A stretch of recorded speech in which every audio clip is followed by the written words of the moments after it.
มันก็มีตัวถึกตัวแพงพี่น้องเนาะตัวร้อยก็มีตัวนั้นก็มีเพิ่นมาเร่งมือมุงให้ว่านั่นแล้วพี่น้องเนาะแต่ว่าตัวนี้นั้นบ่เอ็นเพิ่นสั่งเสามาใหม่เนาะบ่เอ็นเนาะเอามาอยู่สั่งเสามาใหม่เอฟซีฮะมันห่างแห้งกับมันอ่อนนะมันอ่อนอยู่แล้วไม้มันเป็นไม้อันนี้เวลาเจ้าออกมันอ่อนหรือไงนี่เนาะแม่นมันแค่อันนี้ทำไว้คำว่าเฮาก่อแม่นอยู่เฮาก่อคุ้งไปเลยนะเฮาก่อคุ้งใช้เด็กคัดขึ้นไปเลยนะแม่นอยู่แต่ว่าอันนี้เฮาปะแบบเฮ็ดอันนั้นซื่อนี่บ่ได้เราเขาไม่จะออกผมก็มันอยู่โป่งลงมาเลยสั่งให้เบาโอลิเอามาให้ตัวละคนดีเอาลงมาเสาหนึ่งโฮมแล้วบัดนี้โฮมแล้วพี่น้องเนาะได้อยู่นะฮันนะเย็นแล้วบัดนี้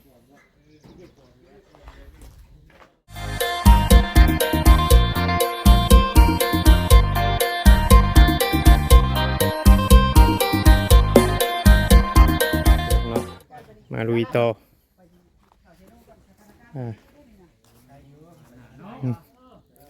ถึงเรือสังกะสี2แผ่นบัดนี้เนาะพี่น้องนี่แหละ130ทางบ่าวแอนเพิ่นไปซื้อเนาะมันก็มีตัวถึกตัวแพงพี่น้องเนาะตัวร้อยก็มีตัวนั้นก็มีเพิ่นมาเร่งมือมุงให้ว่านั่นแล้วพี่น้องเนาะแต่ว่าตัวนี้นั้นบ่าวแอนเพิ่นสั่งเสามาใหม่เนาะบ่าวแอนเนาะเอามาอยู่สั่งเสามาใหม่ FC ฮะมันห่างแห้งกับมันอ่อนนะมันอ่อนอยู่แล้วไม้มันเป็นไม้อันนี้เวลาเจ้าออกมันอ่อนหรือไงนี่เนาะแม่นมันแค่อันนี้ทำไว้คำว่าเฮาก่อแม่นอยู่เฮาก่อคุ้งไปเลยนะเฮาก่อคุ้งใช้เด็กคัดขึ้นไปเลยนะแม่นอยู่แต่ว่าอันนี้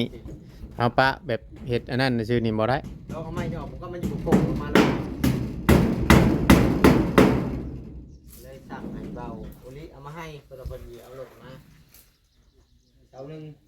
โฮมแล้วบัดนี้โฮมแล้วพี่น้องเนาะได้อยู่นะฮันนะเย็นแล้วบัดนี้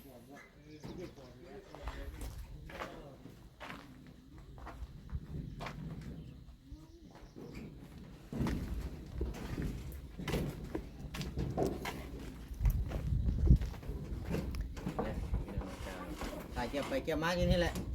คนไปเนาะใกล้สิแล้วแล้วนะอดใจรออดใจรอ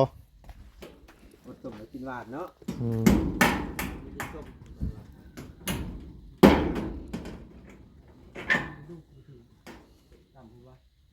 ขึ้นเทิงพุ่นยับลงลุมอีกยับลงไปทางเจ้าแม่น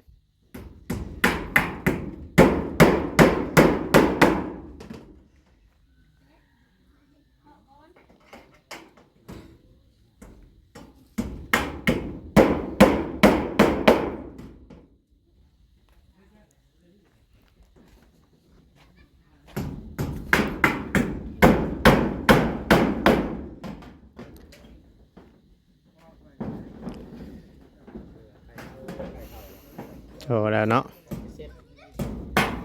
เดี๋ยวส่งเป็นเด้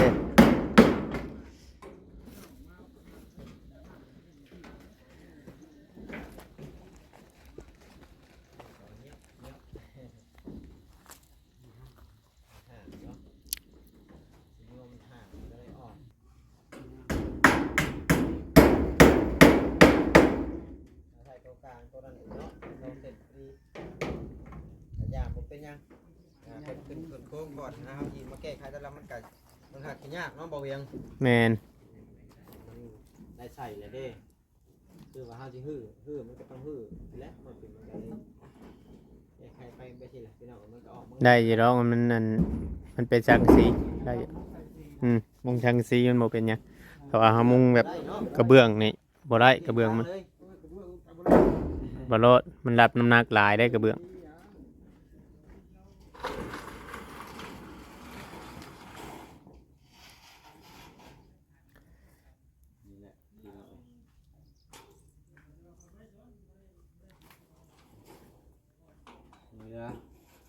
แผ่นนึงบาดนี้จากที่เอาแผ่นนี้ขึ้นกันเนื้อแผ่นที่ท้ายได้ชิ้นแรกได้กี่โน่แผ่นนี้ขึ้นแล้วก็เพิ่นก็ต้องเกียนก่อนนะต้องวัดนะแมนเกียนใส่เป็นลมแมนใส่เป็นลมแล้วก็แต่ที่ท่าลูกโมบาอุลิมากก็เลยว่าโอ้ท่าเราไม่จะว่าเอา แก้ไขเอาเนาะ แม่ แล้วเลยนะ แล้วและเวียกเพิ่นนะเพิ่นก็จังเทื่อเพิ่นอยากไปเวียกใหม่ได้ใช่ แล้วเลยแหละ เพราะฉะนั้นเฮ็ดขั้นตอนต่อไปนี่จ้างช่างตัวจุงได้ สร้างต่อไปนี่หลายๆคนก็คอมเมนต์มาอยากเอาเบาเก้ามาเฮ็ดนะ อืม ที่เบาเก้าเนาะที่เสาหาโทษเราต้องว่างอะนะ โอ้ เลยเรามาซักมื้อนี้ บ่ได้บัดเฮ็ดห้องครัวมันยังอยู่เด้ นั่นครัวเนี่ยยังบ่มีสร้างนะ อืม เรามีสร้างก็ไม่ได้ว่าจะคุยราคาเพิ่นน่ะนะเรามีสร้าง เขาลุงแก้วเพิ่นสิมาเฮ็ดห้องน้ำห้องหยังนี่ได้จ้ะ เราเพิ่นมาเฮ็ดห้องน้ำเขาก็จะคุยกับเพิ่นน่ะนะบางทีก็จะเอาเพิ่นเป็นช่างเลย โอ้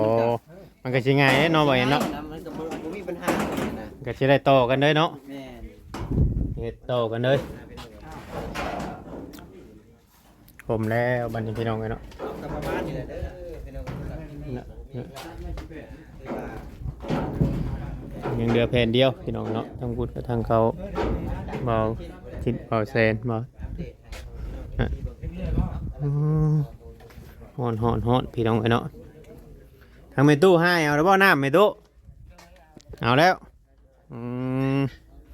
ยังไงเห็ดอยู่เห็ดกินแล้วแหละปิ้งเขียดให้ร้านกินน่ะกินน่ะบ่ต้มเอา เหลือไข่หน่อยหนึ่ง ต้มยังบัด ต้มเขียด สบายดีแล้วเมตู้เด้อ สบายดี ต้มเขียดต้มไว้กินตอนแรงบ่บัด กินแรงเลยเอา อ๋อไม่ได้กระเทินจูไผ่แต่เนาะ มันกระเทิน เทินจูไผ่เลย มันบ่ายแล้วมื้อแรกยังกิน อืม กินแน่แต่เช้านี่ก็30ครั้ง โอ้ไปทางใดอีกได้ล้าน พุ่นสมหมายมาไปพุ่นแล้ว อ๋อไป สับเดียวแล้ว อืม ร้านอันนั้นก็ได้เลี้ยงร้านแล้ว อ๋อยังเด่นนำเด็กน้อยอยู่เนาะ เอาก็ยังว่ามันสูงขึ้นสูงขึ้นซื่อ อืม ๆที่จักที่สามธรรมดามันก็ประชงประชามเท่าไหร่ถ้ามันเกี่ยวๆ อืมอืม ไปโรงเรียนก็มีแต่เขาตี อืม 3 มื้อ4มื้อย่า ปกตินี่สมมติว่าคำคือช่างแบบว่าชุมเก่ามายังมานี่ก็คือทางเมตู้นี่เป็นคนเห็ดอยู่เห็ดกินให้กินเนาะ เอ้ยแม่ อืม นึ่งข้าวให้เพิ่นกินเฮ็ดอยู่เฮ็ดกินเราอยู่คือมา อ๋อแบบว่าทางทีมงานชื่ออีหยังมาแหละแม่นเจ้าเป็นคนรับเฮ็ด เอ้ยเฮ็ด อ๋อ น้ำกัน โดย เอากินแล้วกับหลาน อืม แบบนั้น คุณน่ะอีบรนนะเนาะเพิ่นจนเท่าเพิ่นได้มาเฮ็ดเพื่อนเจ้า แต่ว่าเพิ่นยังบ่ได้บอกว่ามือหลายแท้บ่ บ่จะเพิ่นว่าทางเบิ่ง ทางเบิง ที่ชาวไป ทำที่ชาวปลายเนาะ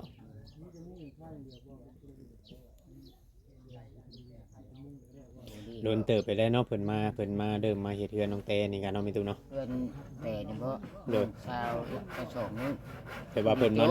แบบว่าเพิ่นมาลงมือเฮ็ดอะดีนะ มาลงเฮ็ดอีหลีแล้วก็พอดีโจ๊ะ อืม โจ๊ะตอนเมียเท่านี้ตายนะ อืมโดย เป็นในนั้น อ๋อ มาคุ้มมือหั่นแหละ อืมตะกี้แต่ก่อนแบบว่ายังบ่ได้เฮ็ดอันอยู่นี่นะแบบทางในตู้ก็บ่ได้คอยอยู่ แต่เพิ่นสร้างเพิ่นทันได้มาเฮ็ดเฮือนก็ไปแบบนี้แหละ ขับเลยมาเป็นละไป อ๋อมานอนตอนคืน มากลางคืนแห้งเป๊กแล้วไปหากิน อืม ช่วงมันขึ้นมาแล้วก็ขึ้นชื่อข้าวมาป้าไว้เด้ อืม เจ๊บอกว่าชื่อข้าวมาป้ากันหนึ่งให้ทุกมื้อกินน้ำกันวันนี้ละข้าวยังเหลือนะฮันเพื่อเอามากินรถ อืม เมื่อวานนี่ก็ได้หน่อไม้หลายเติบกับเขาเอานอกมันเขาก็เอาให้เดี๋ยวมุ่ง3 โลนี่แหละ โอ้ ข้าวมัน เลย แบบนั้นเหรอกินกะทิลาเท่าใดวะ แม่นทำกิน ต้องหลายมักหูเก็บแค่วนี่มักหูกิน อืม ข้าวจัดข้าวเหนียวนี่แหละหูกินมันอิ่มเพิ่นกินข้าวนึ่งบ่อิ่มเก็บ เนาะ ย่างไปน้ำอันนั้นแหละฮะบ้าเดียวนั่นแหละกินแล้วมันก็แล้วดอกมันก็แบบนี้แหละตัวชิมดอก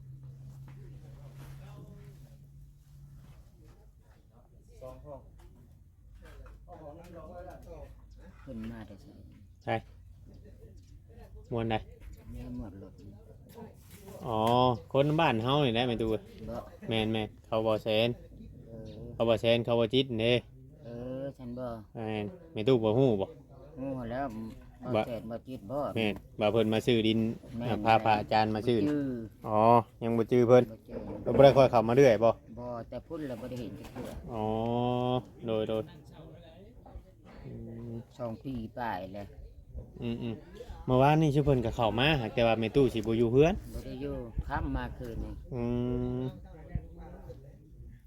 บ่เห็นหลานเพิ่นมาจะหากินเพิ่นไปเช่าเฮือนหมู่ว่าเพิ่นเลาะบ่ได้แต่ละเฮือนอยู่บ้านน้อยบ่เห็นแล้วมาพี่นะ อ๋อ เขาว่าบ่เห็นแล้วแม่นอยู่พี่แล้วเที่ยวมาแบบนั้นแหละ อืม มากับมันบ่ได้ไปวันก็ลิ้นแบบนี้แหละเดียวกินข้าวใช่ลูกบ่ได้กินแม่อดเอาเฮาว่าอยู่นะอีแม่ไปนี่ต้องทำเฮาหิวข้าวมันนะ อืม เอาพี่มันคงว่าสิไปนำ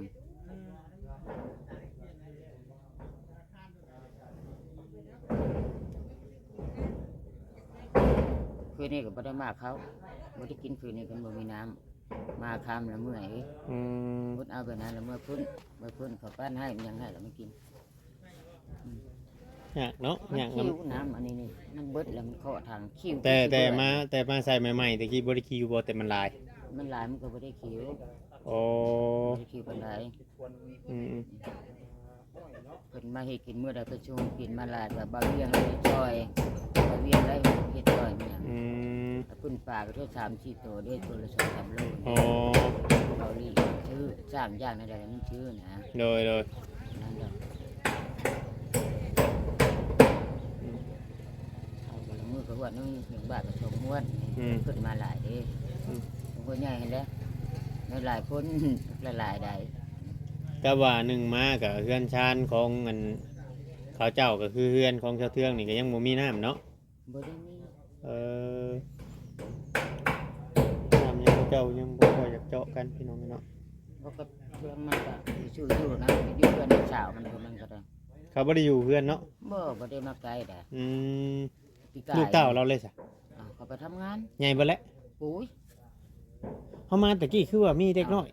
เอามีกับผู้น้อยยังอยู่ผู้น้อยก็ใหญ่เติบแล้ว อ๋อ 2 คนนะยังเขาไปทำงานอยู่บ้านแพง อืม ฝากเงินฝากคำจะเกลืออยู่ได้ปัดไปพวกนี้ อืม ฝากมาให้แม่ อยู่บ้านเฮามันบ่มีงานมีการเนาะ หนึ่งมากอยู่บ้านเฮาเขามันอุดมโทรศัพท์นะ อืม เราอยู่คนมันก็ใครอยู่มันอยู่คนมีน้ำมีนายใช้มันก็ อืม นี่คือเห็นนี่แหละช่วยเบิ่งของทางไทยเห็นแล้วป่ะ ฮะ หม้อแหกแต่กับปุ้ยเตือนก็เบิ่งกว่า อืม ไปล้างเองตื่นสายแบบนั้นแหละ อืม อันนี้ก็ปานได้คือเห็นแล้วนี่ โดย บ่มีน้ำบ่เห็นนั่นแหละ ทำเฮาสิหยุ่มน้ำนี้ทำมาหยุ่มแบบใช่หลายนี่บ่ได้เนาะเฮาหยุ่มเมื่อวานนี่คือว่าใส่อยู่เมื่อวาน ใส่อยู่ดำหน่อยมันออกบ่แล้วมันก็เบิ่งบ่ได้ โอ้ แต่โยมเรามึงโลดเสือ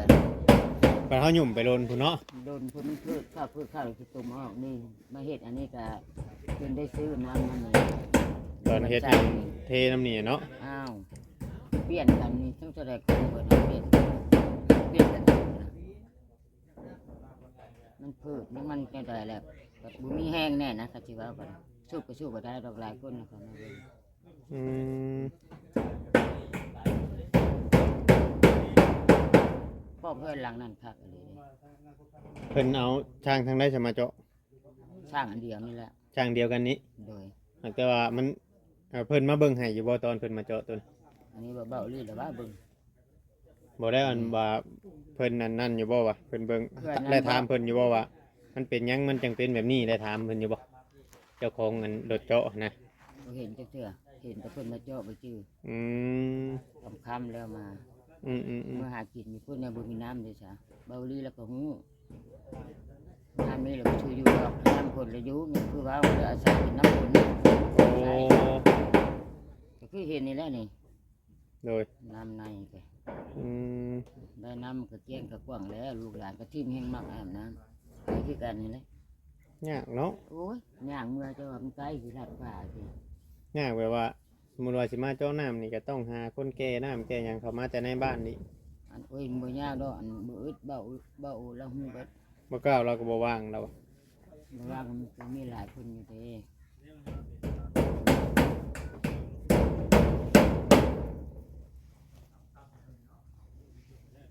บอกเก้าเลยเห็ดเฮือน ช่วงนี้เนาะ เพิ่นงามอยู่แล้วเพิ่น นหลังใหญ่ได้เฮือน เพื่อนไผเราเฮ็ดเพื่อนคนน้ำบ้านนี่บ่ เฮือนน้าบ้านน้าชาวเขานะ อ๋อเราเลยบ่ว่าง บ่ว่าเฮือนเบิ่นเชื่อมอยู่หั่นล่ะ หึ เบิ่นเชื่อมก็อยู่หั่นล่ะ อืม ก็ตั้งแต่ในห้องก็ได้บ่มันจะธรรมดาเรื่อง อืมอืม เพิ่นมาเบิ่งอย่างนี้เนาะนี่เบิ่งเฮือนเนาะ โดย อืม ชุมเพิ่นเข้ามาเพิ่นสิสานโตอได้ อืม มาเจาะน้ำให้น้องแต่ สาธุแน่ โดยมาเจาะน้ำแล้วก็มันก็ดีแล้วล่ะมันใกล้กันหลายเจ้าบัดเจ้าบ่มีก็ใช้น้ำเพิ่นบัดเพิ่นบ่มีก็ใช้น้ำเจ้า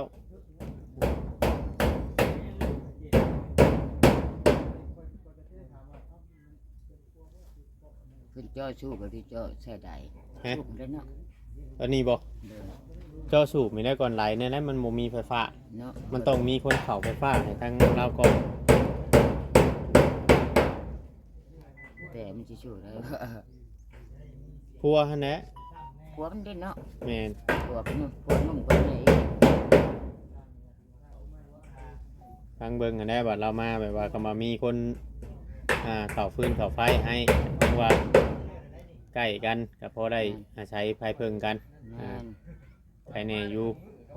ใส่น้ำกันโตน้ำกันก้อนสามเฮาโบนั่นครับ ใครกลัวอยู่ดอกแต่มาอยู่นี่พอได้หมู่แน่ แม่นแม่นก็สิอุ่นเอือนแน่เนาะไม่ตู้เนาะ แน่คนอยู่นำกันบ่นั่นนะสิท่าตาแต่น้องเพิ่นบ่ โดย จะมาขี้กันแล้วมันดีคิดหรือทุกข์หรือยากเว้าหยังก็อภัยกันแล้วก็แล้ว โดย นี่สิเก็บแต่มุกใจก็มึงสองพวงเลยบ่เทือกเดียวเลย บ่ได้แบบนั้นเนาะ บ่ได้เพิ่นมีหยังกินนำกันมีหยังแบ่งกันกินมักแบบนั้นแล้วให้กินแค่อันงานข้าวนี่ลำได้อยู่8มื้อเป็นช่อง3เดือนไปเยอะ เรามาแบบว่า โดยจังปาได้แท้ดิ แม่นแม่ ถึกเบิดแล้วได้อยู่นี่นี่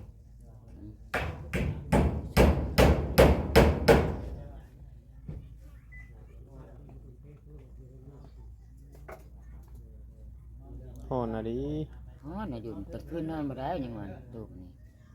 คันสิไข่เพิ่นเริ่มย้านบัดนี้ก็มันแจ้งไปในนี้เนาะนี่อันนี้ก็แจ้งไปในนี้หามันบ่ได้เห็น อืมอยู่ในน่ะบ่ได้มี บ่ อ๋อ อักตูเข้ามันก็มืดเลยนะต้องไข่เป็นย้านมาที่กาวไหลก็คิดไปเบิ่นแล้ว แม่นแม่นแม่น แล้วแม่พัดมีบ่มีผู้ชายเนาะหลานก็ชีพยังรับแล้วมันก็แล้ว โดย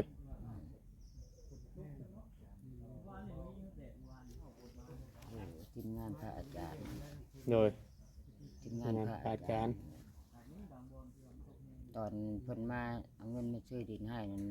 เว้าบ่เป็นภาษาลาวหลายแล้วมีจีนมี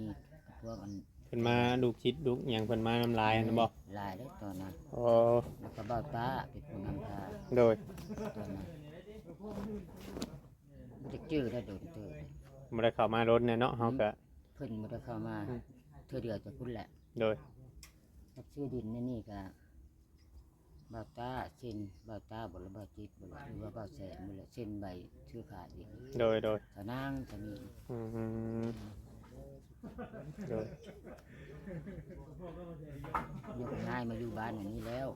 โดย เติบแล้ว บ่ตะกี้อะทางแม่ตู้อันอยู่บ้านใดแต่ตะกี้แต่ก่อนหั่นนะ ทั้งแบ่งเลยบ้านไทยอุดม อ๋อ บ้านกี้บ้านตา โดย เดี๋ยวนี้ชาวปึ้ม อืม ร้องกันในคณะเขา อยู่บ้านชัยอุดมวันนี้น่ะย้ายมาพี่ มาตั้งแต่ที่ไปปีแล้ว โอ้ มาครบทุกข์มาอยู่ที่น้อย มาดับยางกับใบหากินวันๆนะ โดย ข้าวนั่นก็ชื่ออยู่แล้วครับเพื่อนคนนี่ อืม เป็นผัวอันก็ได้ โดย โดย มีอะไรกินมีอะไรญาติของเราไปพูดดอก โอเคเด้อใช่ไหมตู้เด้อ โดย โอ้ลมนำสบายดีเด้อไหมตู้เด้อ สบายดีสบายดี โดยนี่แหละพี่น้องเนาะมาอยู่ไกลๆกันแล้วก็